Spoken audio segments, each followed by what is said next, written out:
নমস্কার, আমি Shilpa. Hour diary নতুন একটি ভিডিওতে সকলকে ওয়েলকাম।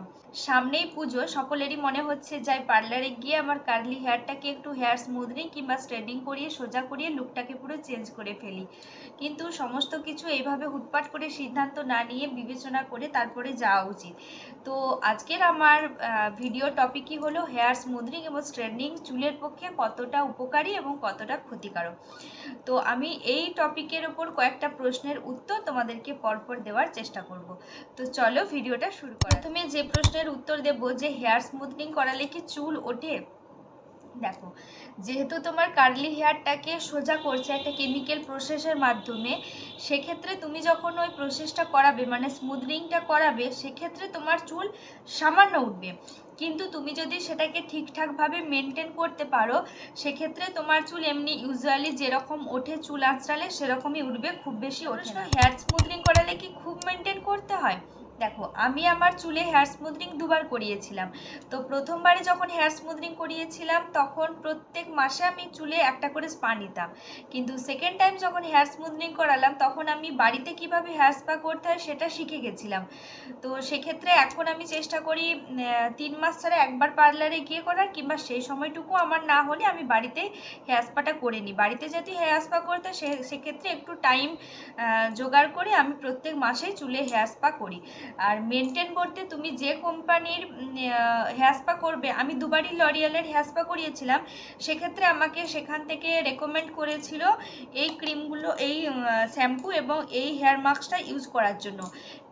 আমি যেহেতু লরিয়েলের করেছিলাম সেই জন্য আমাকে এই লরিয়েলের শ্যাম্পু দিয়েছিল আর এই লরিয়েলের হেয়ার মাস্কটা দিয়েছিল। এটাই আমি সেই প্রথম থেকে ইউজ করছি। এরপর দেখো শ্যাম্পুটা কীভাবে ইউজ করবে।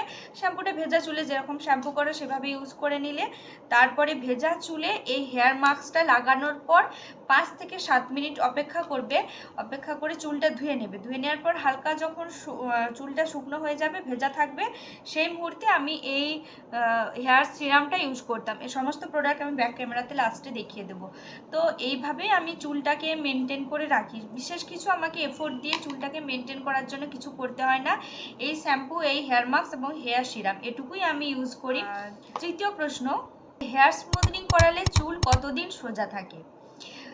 দেখো, হেয়ার স্মুথনিং করালে চুল সোজা থাকে তুমি যেভাবে মেনটেন করবে তার উপরে ডিপেন্ড করছে, ঠিক আছে? তুমি যদি মানে স্পা ঠিকঠাক করলে এবং শ্যাম্পু, মাস্ক, সিরাম সমস্ত কিছু ঠিকঠাকভাবে ইউজ করলে, কোনো উল্টোপাল্টা কোনো কিছু চুলে ইউজ করলে না, উল্টোপাল্টা কোনো কিছু বলতে শ্যাম্পু, অন্য ব্র্যান্ডের শ্যাম্পু এর সমস্ত কিছু ইউজ করলে না, সেক্ষেত্রে তোমার চুল মোটামুটি 1 বছর অবধি ঠিক থাকে।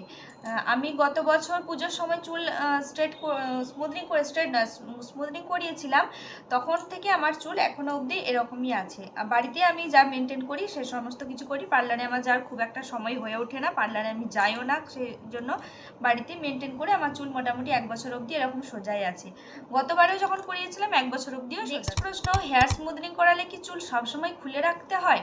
দেখো, হেয়ার স্মুথনিং করালে চুল সবসময় খুলে রাখতে হয় না। তোমরা তোমাদের ইচ্ছে মতো বেঁধে রাখতে পারো, কিন্তু সেটা যেন সবসময় বেঁধে রাখছো এরকমটা না হয়। হয়তো কিছুক্ষণ বাঁধলে, কিছুক্ষণের জন্য খুলে রাখলে, এরকমটা হয়। আর আমি নিজে এমন একটা প্রফেশনের সাথে যুক্ত যেখানে আমাকে কখনো 6 ঘন্টা কিংবা কখনো 12 ঘন্টা চুলকে খোপা করে রাখতে হয়। তো আমি সেক্ষেত্রে কী করি, ডিউটি থেকে আসার পরে চুলটা একটু খুলে দিলাম, হেয়ার সিরাম একটু লাগিয়ে নিলাম, এবার চুলটাতে চিরুনি লাগিয়ে দিলে, চিরুনি করে দিলে চুল পুরো আগে যেরকম ছিল সেরকম হয়ে যায়। প্রথম 5 থেকে 6 মাস তো এরকম হবেই। বাকি 6 মাস তুমি বেঁধে রাখার পর যদি বা কার্ল হয়ে যায়, তো সেক্ষেত্রে তুমি শ্যাম্পু করার পর চুলটা শুকিয়ে নিলে যেরকম চুল সোজা ছিল সেরকম হয়ে যায়।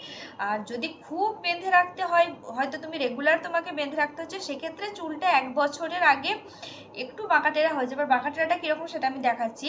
যেহেতু আমাকে ডিউটি করতে হয় তো সেক্ষেত্রে চুলটা বেঁধে রাখতে হয়, মানে আমি সবসময় খুলে রাখতে পারি না, আমাকে রেগুলার বেসিসেই চুলটা বেঁধে রাখতে হয়। তাই জন্য চুলে এই যে আমার প্রায় কিন্তু 1 বছর হতে যায় আমার চুলে। গত বছর পুজোর সময় অক্টোবর মাসে করিয়েছিলাম, এবছর অক্টোবর মাস আসতে চললো।